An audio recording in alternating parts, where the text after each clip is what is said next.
ateti magithiaga na mbere na kampeini cia kumatha iturwa cia utongoria, ikundi cia kurwirira ihoto cia umundu hamwe na cia guthingatithia urumwe gatagati ka muingi ni mahinyiriirie muingi bata wa kuiga thayu na urumwe na makiria matura-ini maria magumagirwo ni ngahiha cia kinduriri.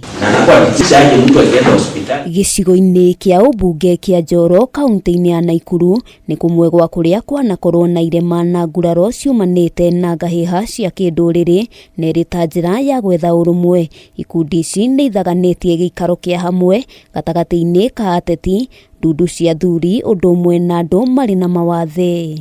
Simu ndio mbaya zaidi. Social media, unapigiwa simu unaulizwa maneno ya Njoro iko namna gani? Na mimi nasikia iko tabu, na hakuna tabu. Wewe ni kukura na kula hivyo kwa hoteli.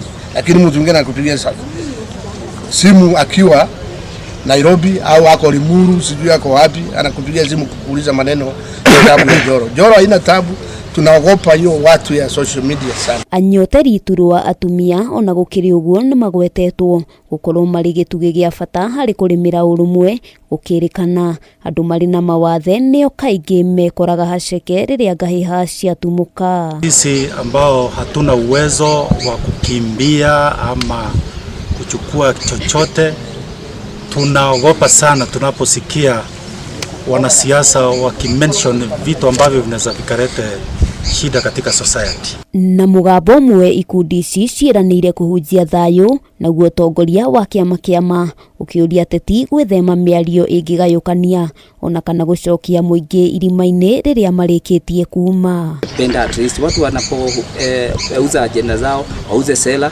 lakini wadumishe amani. Ningeomba wanasiasa kwamba sisi ndio fuel violence, tukincite watu.